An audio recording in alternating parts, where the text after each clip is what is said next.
Tony Perkins, weatherman for ABC's Good Morning America. Every day I try very hard to give you an accurate, up-to-date forecast. But weather forecasting is not always easy. That's why I rely on math, science, and technology to determine what the weather will be like around the nation and in your neighborhood.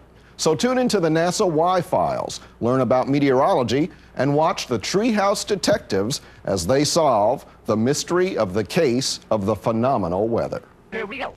Hey, you, hey, me, yeah, you come see our clubhouse in a tree. We are kids on a mission to educate ourselves about the NASA vision. Come explore math and science, cause that's what makes our alliance. We are the Wi-Fi Club, we yearn to learn and want to see everything that we can be. So come join us on our journey. Don't you touch that dial, and welcome to the NASA Wi-Files. In the case of the phenomenal weather, join the Treehouse detectives as they answer the following questions. How do clouds form? What are the three main types of clouds? What is air pressure? And remember, when you see this NASA Y-Files logo, it's a sign that the answer is near. Okay, done. What are you building? Oh, I'm building a roller coaster, so we'll all be prepared for the physics fair. That's right, the physics fair at Busch Gardens, Williamsburg. Can you believe we get to spend the entire day riding roller coasters and figuring out the physics behind it? Here, use this tool. Thanks. I just happen to have my art encyclopedia with me. Is he joking? I don't think so. Did you know that on the Apollo's chariot, it drops 210 feet on the first hill, and it reaches top speeds of 73 miles per hour, and you experience 26 seconds of weightlessness. Wow, that's 26 seconds of feeling like a NASA astronaut. Are you okay? Yeah, I just can't wait to go to the physics fair next week. We're not getting rained out this time. No way. From the Weather Channel, I'm Lisa Moser. The forecast calls for lots of sunshine, warm temperatures, and no rain, so get out there and enjoy the nice weather. However, down south, there is some activity in the tropics. A tropical wave located several hundred miles off the coast of Africa is moving northwest currently. This mass of thunderstorms is very unorganized, so further development is not likely at this time. Our weather team will closely monitor the progress of this system. At least she didn't say rain. I think we need to try and figure out the long-range forecast. We might get to go to Florida if we win the environmental contest. But that tropical depression might head to Florida. Have you heard yet if we're the winners? Not yet, but they'll be announcing it soon. This is looking better. What are the chances of it raining next week? Weather isn't always predictable.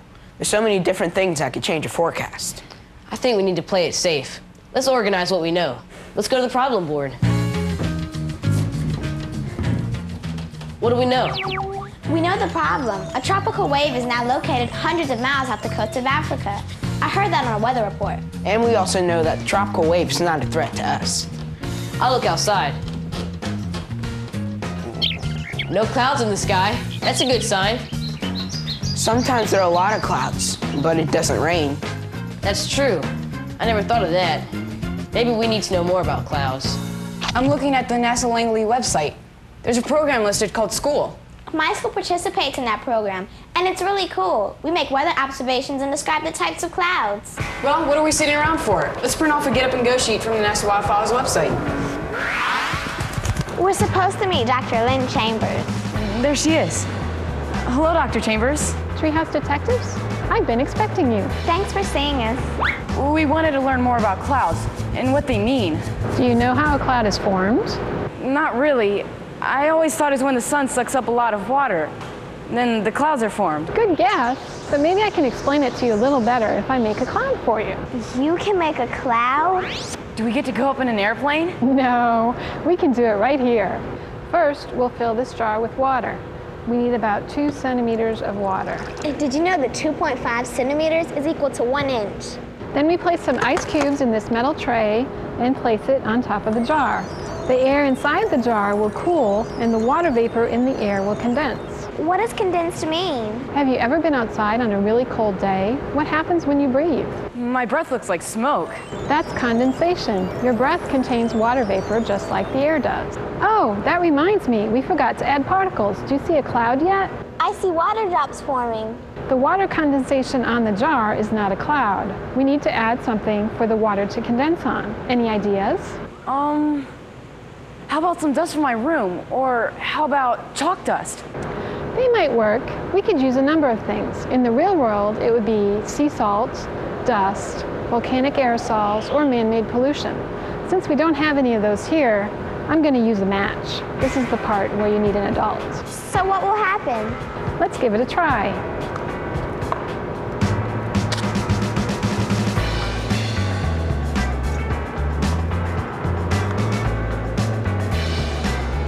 I can see a cloud forming. How do we know that's just not the smoke from the match? We can shut off the condensation and make the cloud disappear by simply taking the ice away. Do you want to try it? Sure. It vanished. The cloud we made looked very wispy, but in the sky we see all different kinds of clouds. Are there different types? Yes, there are three main cloud types: cirrus, cumulus, and stratus. Cirrus clouds are high clouds that form above 6,000 meters. What are those round puffy clouds that look like cotton candy?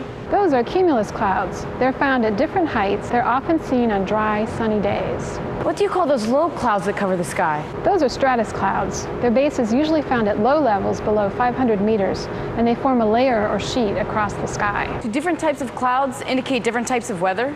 Some clouds do indicate different types of weather. One of our Treehouse detectives class belongs to your cloud club? Yeah, it's called School, for students' cloud observations online. We have 1,000 schools around the world where students observing clouds. They send their data to a NASA computer, and their observations are compared to those from series instruments flown on satellites. So kids actually help NASA?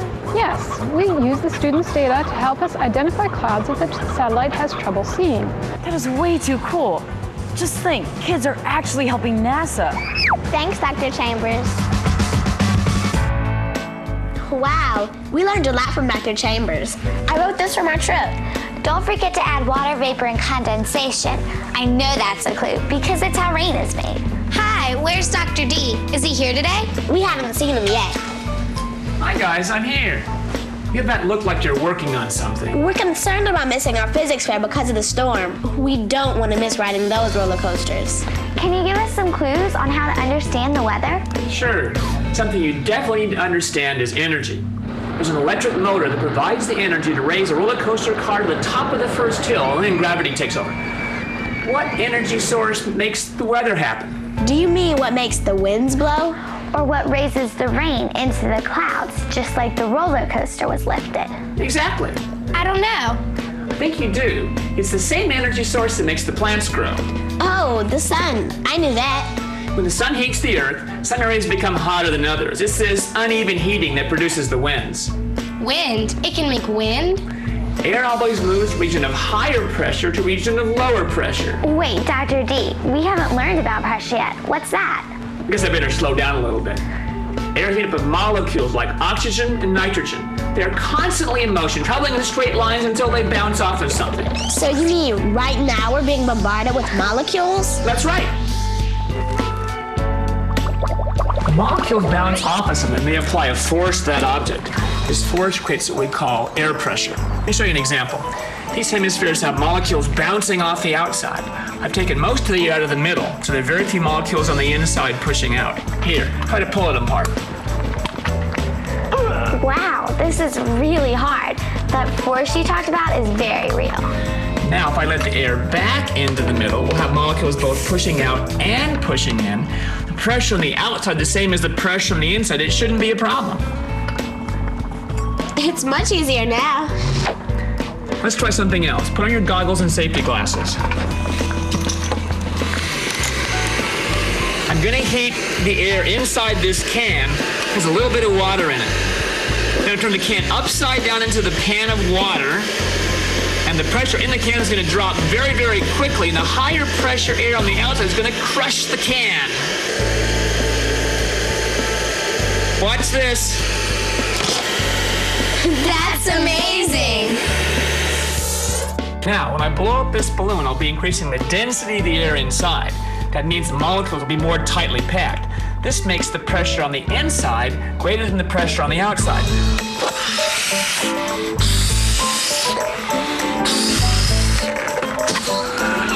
I knew that was going to happen. So that's what you meant when you said the air went from a region of higher pressure, like the balloon, to a region of lower pressure, like this room. Very good. Now suppose you're at the beach in the summer. The sand is hot and it warms the air above it. Now warmer air has a lower pressure than cooler air because it's less dense. Now the air above the ocean is cooler, therefore it has a higher pressure than air above the sand. What happens? Well, I would think just like the balloon, that the wind would blow from the higher pressure air across the ocean toward the lower pressure air on the beach. Very good. That's what's called a sea breeze. Here's an update from Hey, the look, Weather there's an Channel. update from the Weather Channel. That we reported earlier has slightly strengthened and become more organized with maximum sustained wind now at 30 miles per hour. This system has been upgraded to a tropical depression. It is currently located at 15 degrees north and 40 degrees west, and it is moving northwest at 20 miles per hour. Here's a globe. Look, here are the Antilles Islands. I think we should start tracking the storm, don't you? Oh, I don't think so. It's far away. We don't need to worry about it. Yes, we do. The storm has turned into a tropical depression. I don't want to miss the physics fair or our trip to Florida. Okay, where do we go from here? Why don't you visit my friend Dr. Lyons? He's a meteorologist at the Weather Channel. Dr. Lyons, I've seen him on TV before. He's a hurricane expert. We interrupt this broadcast to bring you this breaking news. We go now to the EPA Beach Cleanup Awards and our reporter, I Am Listening. Ted, we're about to hear the winners of the beach cleanup contest. Let's listen in.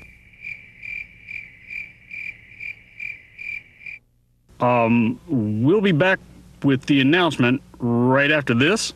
So what's up? Will the tropical depression become a hurricane? Will the clouds help the detectives predict next week's weather? Is water vapor and condensation a clue? Stay tuned for the next episode of The Case of the Phenomenal Weather.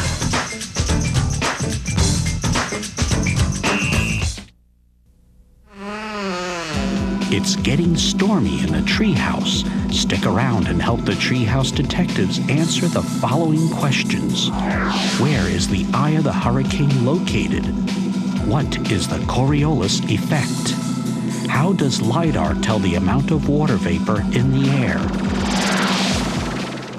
Ladies and gentlemen, we've just received word that the award is about to be awarded. We're sending you back live to the EPA Beach Cleanup Awards. And now, the award for the best beach cleanup with a record 16 tons of trash. The Treehouse Detectives. There you have it, Ted. Our own treehouse detectives are going to SeaWorld. Great job, kids. I can't believe we won. And get to go to SeaWorld in sunny Florida. Now I'm really worried about the tropical depression. My grandparents live in Florida and they get a lot of hurricanes. That's not good. I don't want to miss out on the physics fair or the SeaWorld trip. We better do a lot more research on weather. Yeah, especially hurricanes. During the past 6 hours, the tropical depression has become considerably better organized and has strengthened into a tropical storm, Ichabod. The center of the storm is located near a latitude of 13.3 north and a longitude of 38.5 west. Now, Ichabod is moving toward the northwest at 20 miles per hour. It has maximum sustained wind at 45 miles per hour. Now, some strengthening is expected during the next 24 hours. And Ichabod could become a hurricane in a day or two. We will continue to closely watch this storm. From the Weather Channel, I'm meteorologist Lisa Moser. What? Did she say hurricane? We're over here.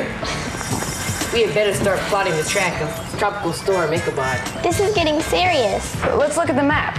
Remember, latitude lines run from east to west and are divided at the equator into north and south. So the storm is located at 13.4 degrees north. That's above the equator. And longitude lines run from north to south and are divided by the prime meridian into east and west. 38.5 degrees west is Right there. The storm is located where the two lines intersect. But SeaWorld is located in Orlando, Florida. Do you really think we need to worry about that? Yes, I do, but I've got to go. Later. The variables in our problem are changing, and it could become a hurricane. One variable that's changing is the storm's wind speeds. I wonder what makes the wind speeds change. It can't be the sun because storms have a lot of clouds and rain. I don't know.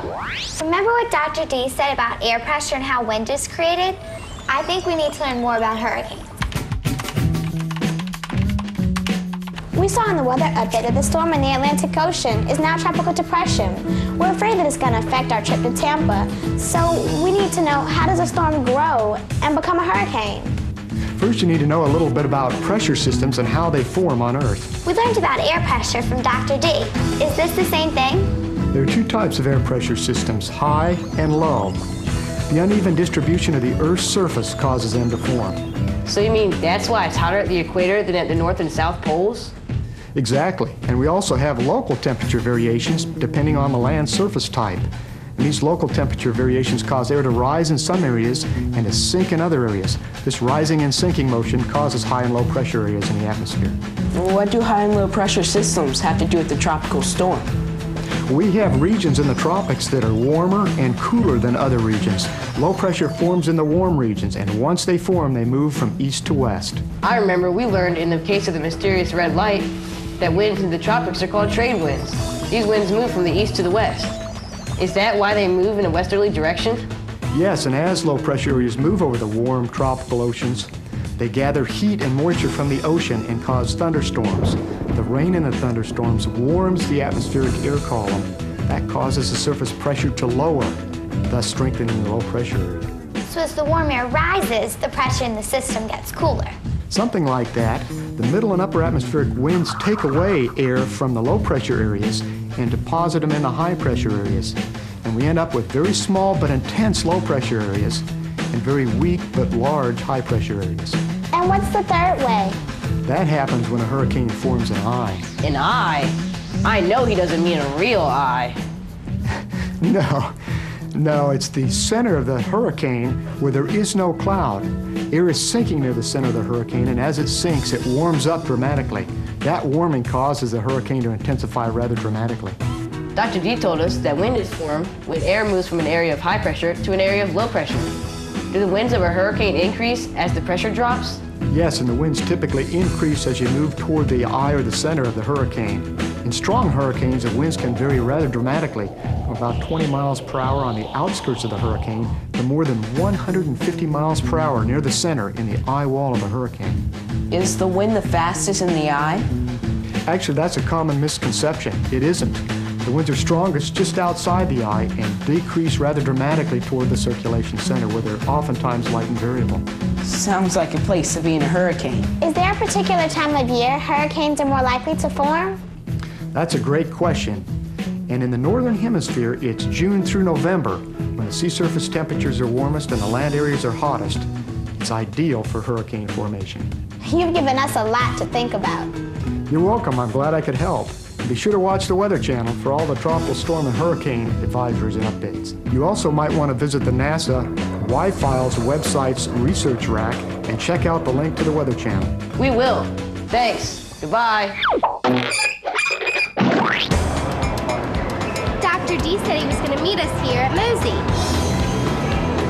Look, there he is, riding a bicycle on a tightrope. How is he doing that? Hey, Dr. D, how do you keep from falling?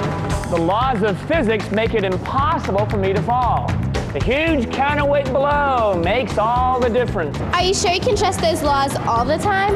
Don't worry about me. I'll meet you in the hurricane room as soon as I get off the bicycle.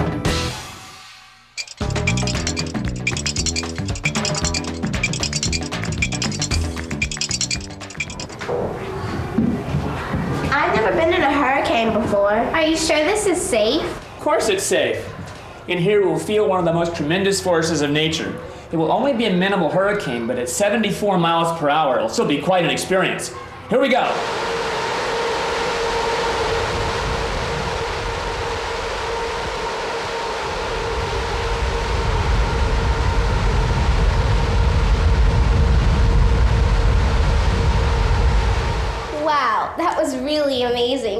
sure that was just a minimal hurricane? You bet. Now, it's estimated that a really major hurricane with 148-mile-an-hour winds, or twice what you just experienced, can produce 250 times the property damage of a minimal hurricane. Wow, that's a lot of energy. Dr. Lyons told us the sun evaporates water and provides energy for the hurricane. Yes, and the energy is given to the hurricane when the evaporated water condenses into raindrops. It turns out if you condense just 1 liter of water, it will give up enough energy to power a 60-watt light bulb for 11 hours. But an average hurricane will condense 20 trillion liters of water in a day. So 20 followed by 12 zeros. Wow, that's way too big a number for me to comprehend. That's as much energy as all the world's electrical generating plants produce in 200 days. Wow, now I'm really impressed. Hurricanes have a lot of energy. Let me show you something else about hurricanes. It's pretty interesting. It turns out that hurricanes in the northern hemisphere all have a counterclockwise rotation. All of them? That's right. It's because the hurricane is a low-pressure region. When the air in the higher pressure region around it rushes in, it gets bent to the right because of the rotation of the Earth. This causes the counterclockwise rotation of the hurricane. I don't get it. How would the rotation of the Earth make any difference? We just happen to have a very interesting device here at the museum that will help us understand how it works. Let's have each of you sit on opposite ends of the board, and I'll give you a spin. Hope you don't get too dizzy. Now, Bianca, toss the ball over to Catherine. It didn't even come close. Try it again. It curved to the right after I threw it. Well, the ball appeared to curve for the same reasons the winds are bent to the right when they rush in toward the center of a hurricane. It's called the Coriolis effect, and it exists in any rotating system. I see the ball traveling in a straight line, but as you see it on the rotating board, it really is curving. Wow, this is so much fun. I could sit on this all day. Not me. I'm getting dizzy. I need to get off this thing. If you like conducting experiments, you need to check out Dr. D's lab on the NASA Wi-Fi's website. That was so amazing. I can't believe I was actually in hurricane force winds. Sounds like it was really a blast. It was a blast of wind at 74 miles per hour. But the good thing is it ended.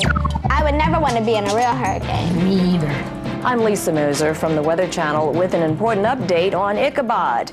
In the last 24 hours, the storm has strengthened and is now at maximum sustained wind of 79 miles per hour, making it a Category 1 hurricane based on satellite information. It is continuing in a northwest direction at 20 miles per hour. The center of the storm is located near a latitude of 15.3 north and a longitude of 43.9 west. In a few hours, the U.S. Air Force is expected to send in a reconnaissance aircraft to get an update on Ichabod. Meanwhile, the National Hurricane Center has issued a hurricane watch for the islands of the Lesser Antilles. Stay tuned for updates as we continue to follow this storm. Oh no, it's now a hurricane. We better get busy and figure this problem out. I wonder what Category 1 means. Do you know what it is? I've got it on the map. It says latitude 15.3 north and longitude 43.9 west. I think we need to go to the problem board. We know that the tropical depression is now a hurricane. And we know about clouds, and it storms are low pressure systems. And we know that hurricanes usually move from east to west, and they get bigger with higher winds when they move over warm waters. And we know that water vapor feeds the storm. Do you think we need a hypothesis? I think we need to form a hypothesis. With what we know, I think our hypothesis should be if the storm continues to increase in strength, then it will hit Florida. It sounds like we need to know if the storm is going to get any stronger. I read about Dr. Brown.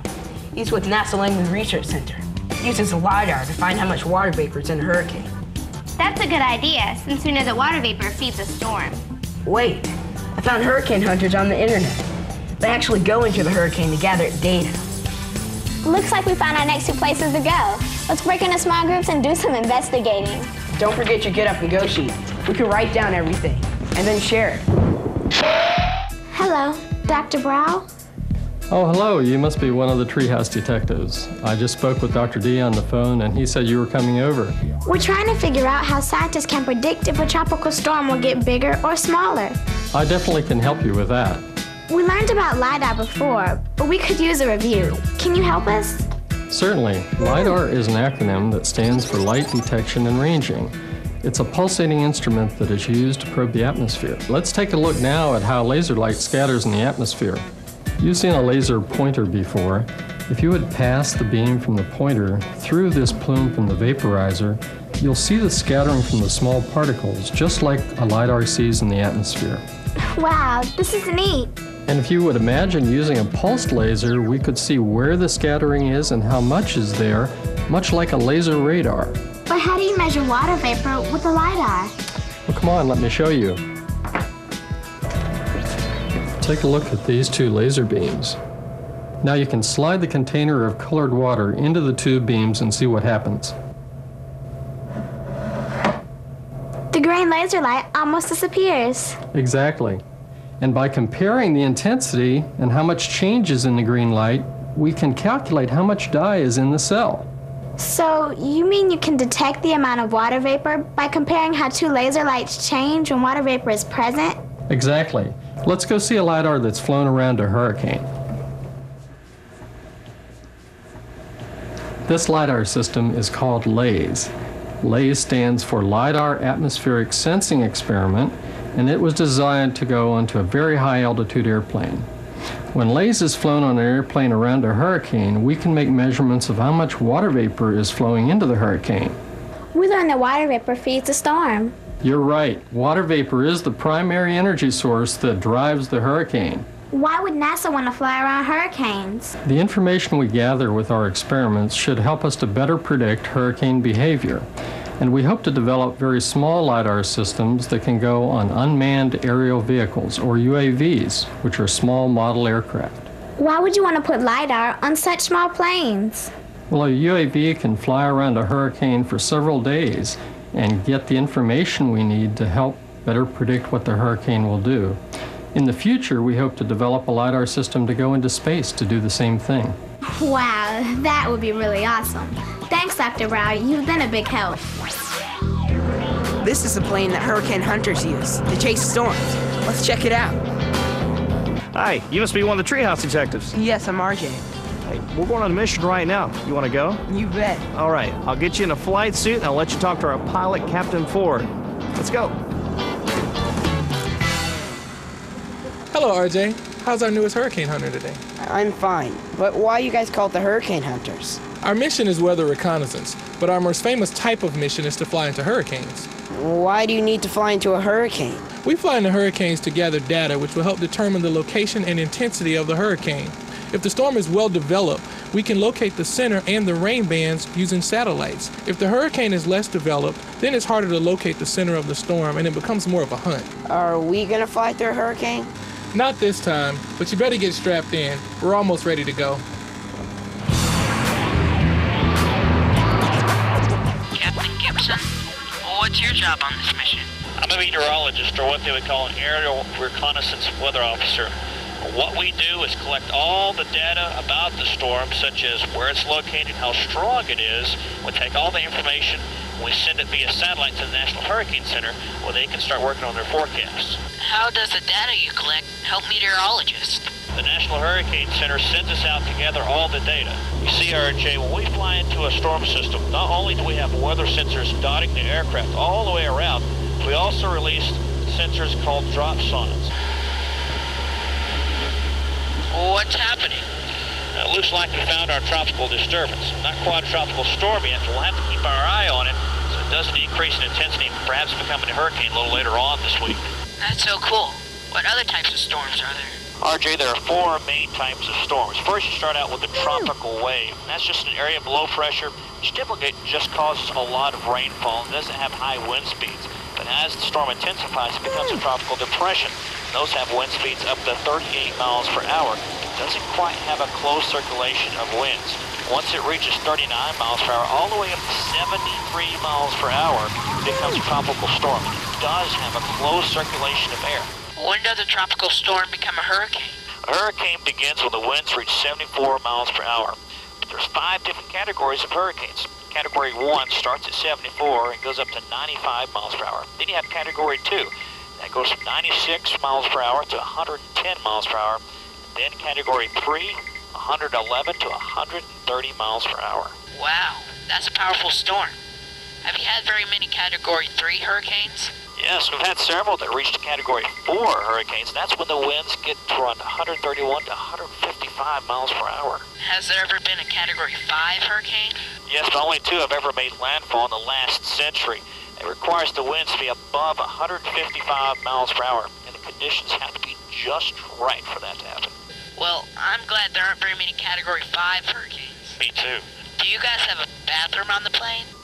Yes, we do, but it's in the back.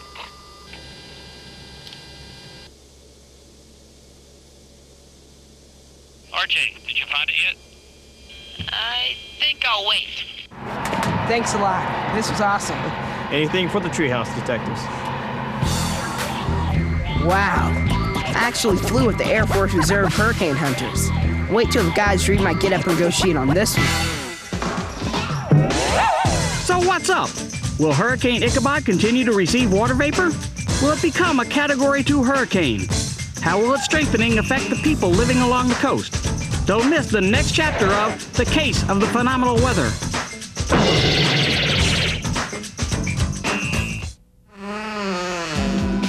The Treehouse detectives are getting warmer. Keep your eyes open and answer the following questions. What is probability? What force holds satellites in orbit around the Earth? How will GIFs help meteorologists predict storms earlier?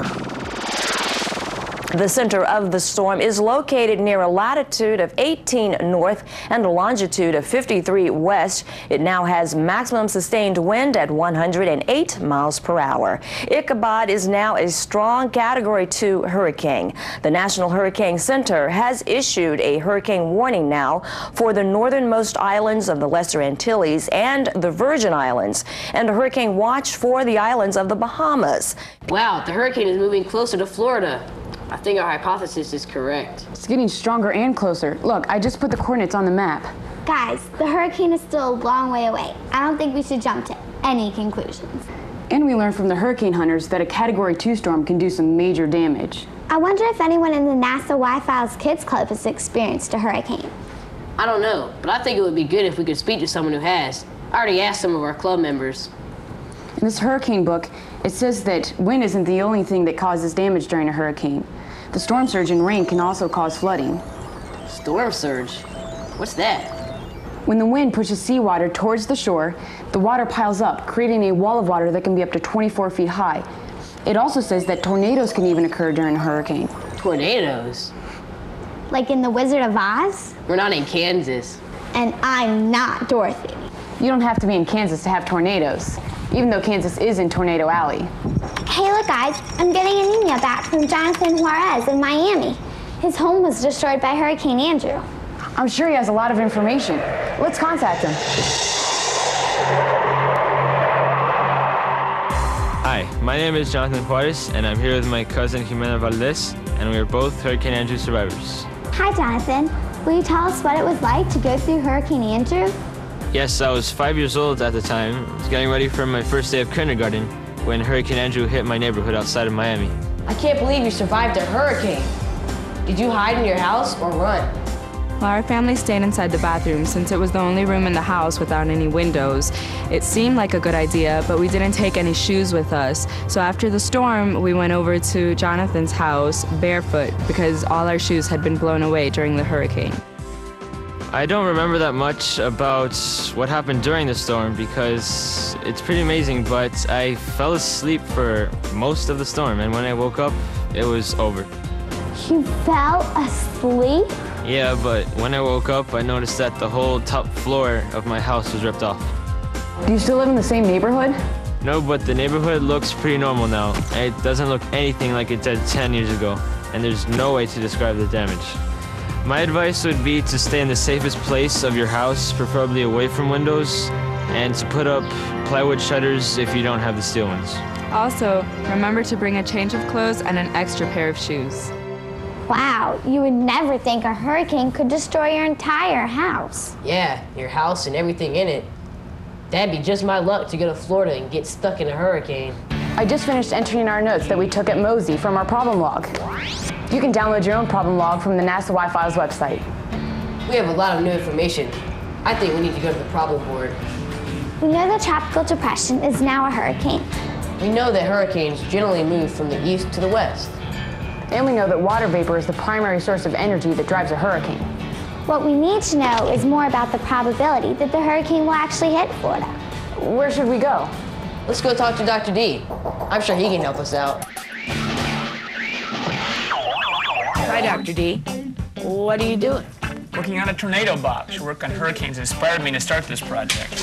Are tornadoes just mini hurricanes on land? Hey, guys. Have we missed anything? Just showing them my tornado box. Oh, cool.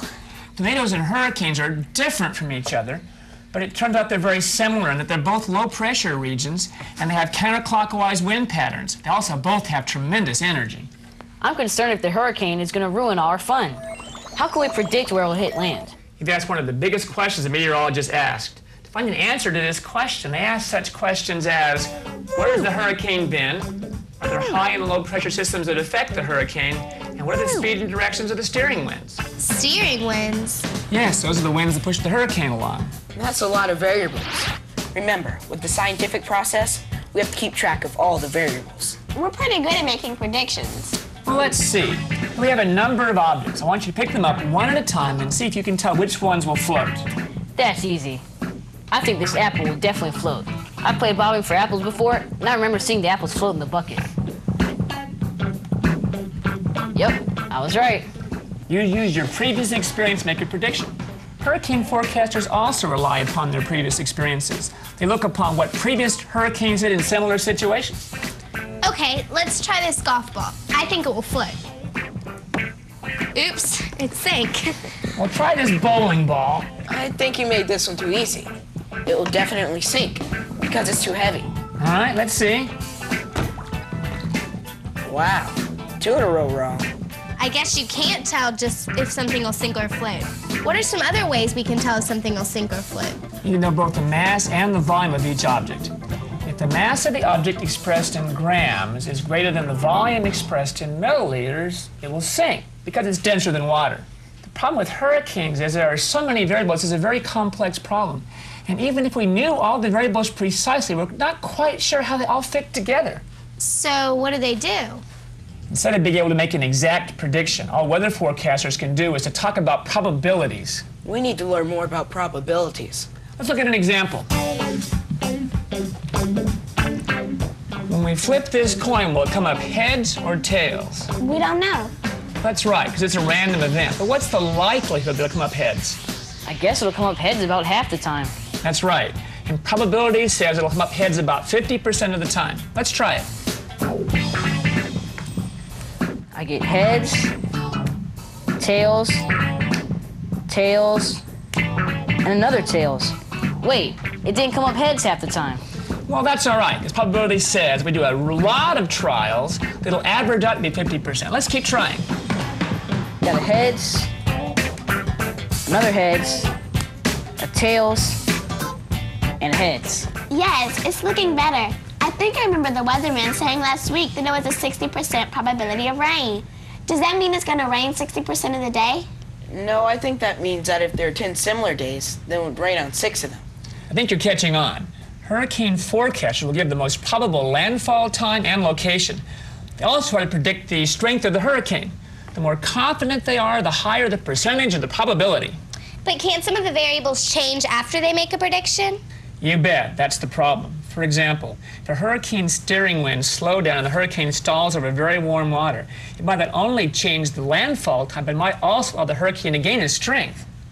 So how do they get the exact measurements? And how many variables do they have to measure? Well, hold on now. Weather satellites are a great tool for making predictions and tracking hurricanes. Why don't you talk to Nita Rapp at NASA Langley Research Center? Just got an email from her. She's right now at the Air and Space Center in Hampton, Virginia. I don't live too far from there. I'll ask my mom to take me. Hi, Miss Rapp. Thanks for meeting us. Sure. What's the problem? We need to learn more about collecting weather data. Yeah, we're worried about Hurricane Ichabod in the Atlantic Ocean, and we wanted to make sure it doesn't ruin our trip to Florida. Well, that wouldn't be good. Well, weather data is collected in many ways, but one way is by a weather satellite. What is a weather satellite? A weather satellite is a man-made object that's put into orbit around a planet to help gather data all around the globe. It helps improve weather forecasting. That's just what we need. How do satellites get into space? They're launched into orbit by rockets, and sometimes even the shuttle takes them up. Okay, but how do they stay up there? Why don't they fall back down to Earth? Satellites are held in orbit by a force called gravity. Here, let's do an experiment. But first, I need a ball. Thanks. Now, pretend that you're the Earth and the ball is a satellite and swing it around your head. This is cool, but satellites don't have strings attached to them, do they? No. Gravity is the string that holds a satellite in orbit. By swinging the ball, you are giving it forward motion, or momentum, just like the rockets do for the satellites.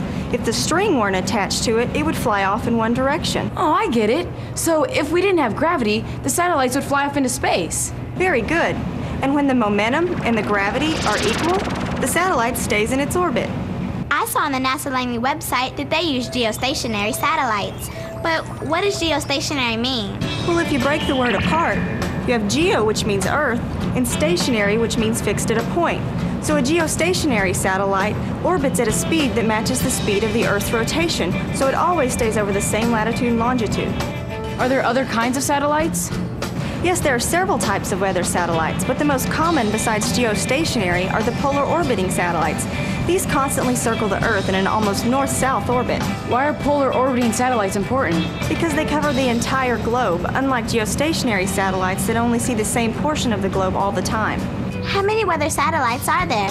Well, counting only the geostationary and polar orbiting satellites, there are about 18. However, there are about 2,671 satellites of all different types in space. Wow, that's a lot of satellites. They must be important. Yes, they are, and especially weather satellites. They help us monitor storm development and track the movement of storms. Are they just used for hurricanes and tropical storms?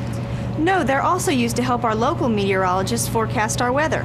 This helps them issue warnings for thunderstorms and hurricanes. We can now see that meteorologists have a lot of help collecting data from satellites. If you want to learn about a really cool satellite that'll be launched in the future, you need to go see Bill Smith. That sounds like our man. Thanks for your help. But first, before we go, let's go check out another hurricane room. Bye, guys. Bye.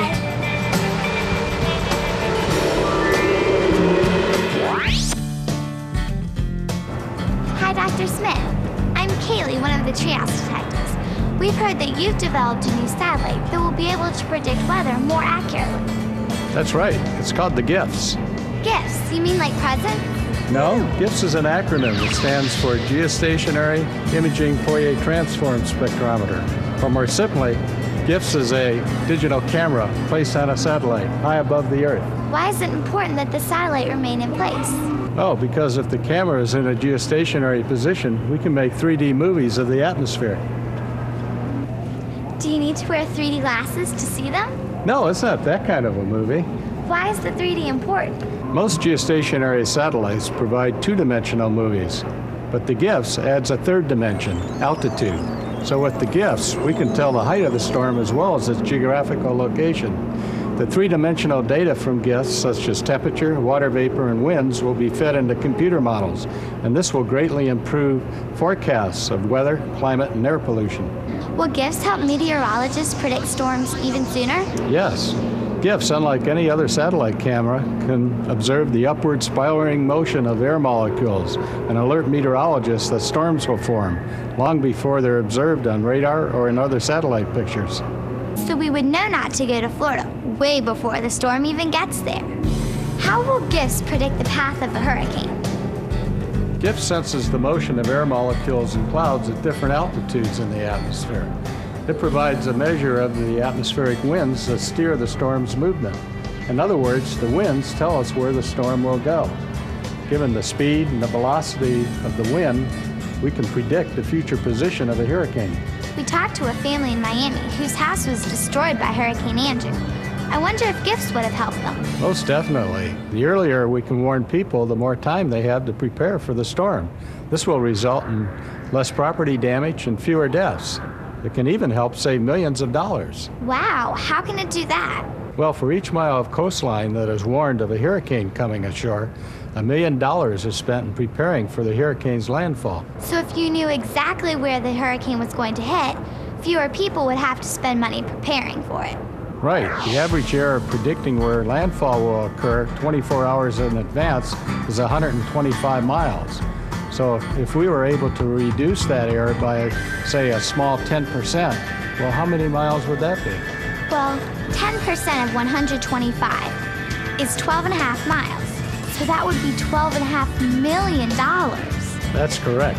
We expect even much greater improvements with gifts. That's going to be awesome. But I wish you had it right now so we would know if the hurricane was going to be anywhere near SeaWorld in Florida. I'll let you know when it gets close, but it won't be in the next couple of weeks. Thanks, Dr. Smith. You're welcome. Bye. So what's up?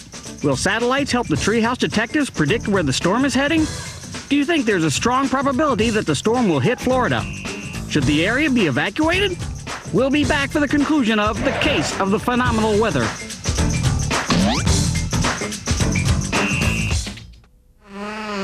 The Treehouse detectives are close to cracking the case of the phenomenal weather. Help answer these final questions. How are hurricanes named? What is the difference between a hurricane watch and a hurricane warning? How can past hurricanes help to predict the track of future hurricanes? I'm just finishing up fixing Jacob's roller coaster. That's so cool. And pretty soon we'll be learning the physics behind the coaster. Yes, in just a few days we'll be enjoying the physics fair in beautiful sunny weather. Thank goodness that hurricane isn't strengthening very fast. Don't forget, we still have to worry about our trip to Florida next week. I'm reading this book on hurricanes, and I think that if we learn something about the past hurricanes, then maybe we can do something about the future ones. That's a good idea. Let's watch Dr. Tech's book. He has a segment on the history of hurricanes. Hello! Did you know that it was not until 1953 that U.S. scientists, like myself, even gave names to hurricanes? Of course, back then it was ladies first. Now, the first tropical storm ever named began with the letter A. After that came the letter B, and then so on and so forth. You get the idea. Oh! In 1979, it was decided to add men's names to the list. Hello, my name is Bob. I want a hurricane named after me. Oh, it's only fair. In 1900, the Great Galveston Hurricane was the worst natural disaster in U.S. history. The hurricane pounded the island with great force off the coast of Texas. It killed many, many people. It had wind forces of 125 miles per hour, much of which what I'm going to demonstrate right now. Oh, well, at any rate, 2,600 homes were devastated, and it destroyed over 3/4 of the city. On August 26, 1992, Hurricane Andrew hit south of Miami with wind gusts of up to 195 miles per hour. Oh, I need a fan that works. Hurricane Andrew cut a 25-mile-wide path through the Everglades National Park. And there's more! Andrew left a huge path of destruction. 62 people dead, 25,000 homes destroyed, another 100,000 damaged. Well, be that as it may, I will now demonstrate the power of hurricanes!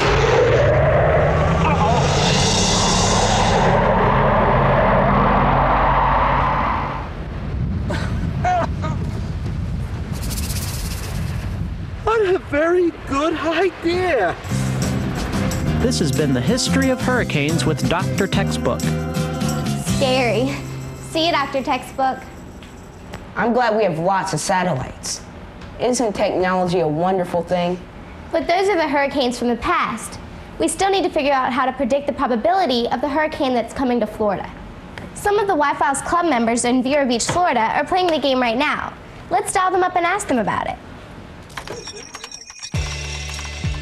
Hi, I'm Ashandria. And I am Molly, and we are both here from Mrs. Shigley's 5th grade class at Thompson Elementary School in Vero Beach, Florida.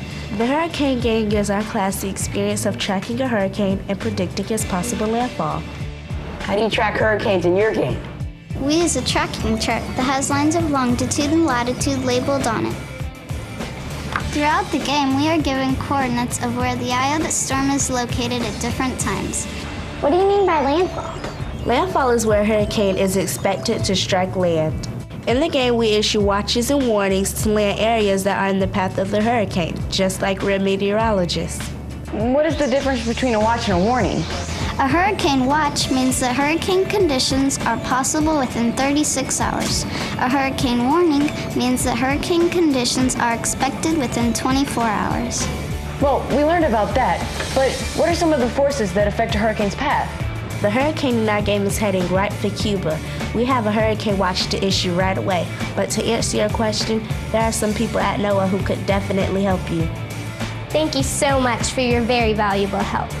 No problem. So long from the Wi-Fi's Kids Club in the Sunshine State of Florida. Looks like NOAA's our next stop. Yes, we need to learn more about the forces that can affect a hurricane's path.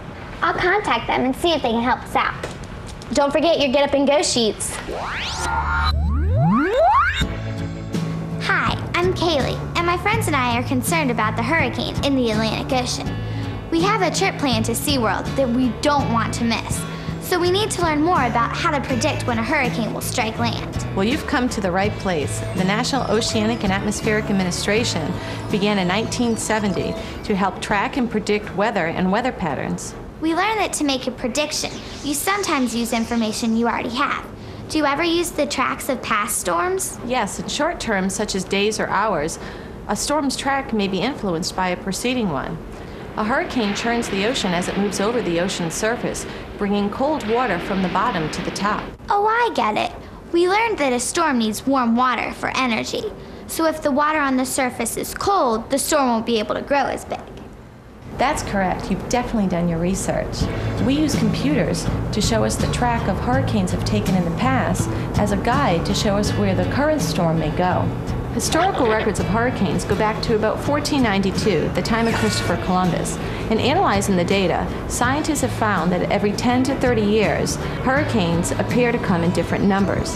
This is called the decadal scale. Scientists study this record so that they can figure out where we are in the cycle. On average, the Atlantic Ocean has about 6 hurricanes per season. Wow, that's a lot of hurricanes. Yes, it is, and fortunately, not all of them become strong storms. Some of them don't even make landfall. We're wondering if a high-pressure system could prevent hurricanes from falling on land. It is possible. Think of a hurricane as a block of wood floating in a river. Where the river's currents go, so goes the block of wood. A hurricane is a storm in a river of air, which moves around the globe. The currents in this river of air are replaced by areas of high and low pressure. Since air circulates clockwise around a high-pressure system, a storm approaching it might be turned to the north or northwest. If the hurricane does make land, how much land will be affected? It depends on the size of the storm. Most storms are about the size of a state, 200 to 300 miles across. However, in the Pacific Ocean, there are monster storms reaching 1,000 miles in diameter. Why are they so much bigger than those in the Atlantic Ocean? The Pacific Ocean is the largest ocean, so there's a lot more warm water for them to move over, feeding their growth. Is there more damage on one side of the storm versus the other? Yes, a hurricane is strongest on its right front quadrant because it rotates counterclockwise, and the speed of a hurricane must be added to its wind speed. So the right front quadrant is moving faster toward you. I don't think we want to be on that side of the storm for sure. Thanks, Ms. Minnelli. This helps a lot. Anytime. Good luck with your project. Thanks so much. Bye. In another weather development, there is a high-pressure system over the central area of the United States. It is moving towards the southeast. I'm meteorologist Lisa Moser with this update. I think we need to form a new hypothesis. Why? Because now there's a high-pressure system that might keep the hurricane away. So what's our new hypothesis? I think it should be if the high-pressure system moves over the southeastern part of the United States, then the hurricane will not hit Florida. I don't want to take my chances and go to Florida. Dr. D knows a lot about pressure. Maybe we should go talk to him. That's a great idea. But first, I think I just fixed my coaster. Check it out.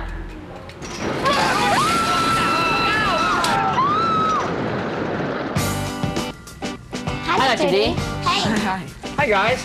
My tornado box finished. You want to see it? Yeah. What's the probability that it'll work? Remember, we went over probabilities last time we were here. You've been talking about hurricanes for too long. Here we go.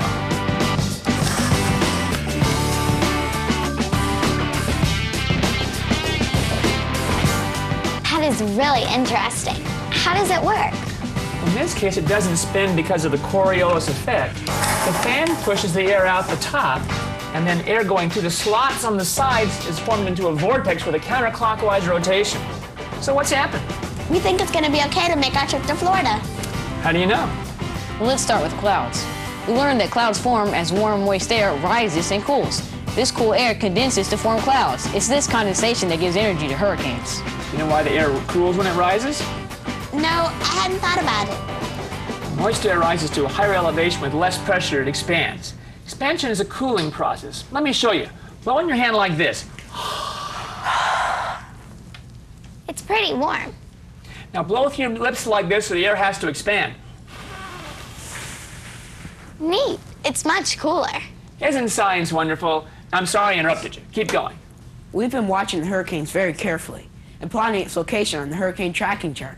We know that hurricanes in our part of the world start in the Atlantic tropical waters and move to the west. That's right, they're pushed along by the trade winds. Dr. Brow taught us how LIDAR measures the amount of water vapor in a hurricane. That's important because the amount of water vapor determines the strength of the storm. Don't forget what the hurricane hunters are able to find out. We learned that there are a lot of factors used to predict the probability of landfall. But we think the key to this case is a high-pressure region in the southeast part of the United States that may block the approach of the storm. What do you think, Dr. D? Sounds like you've really worked hard on this. A high-pressure region can certainly affect the path of a hurricane. But remember, we can only talk about probabilities. You can't know for sure.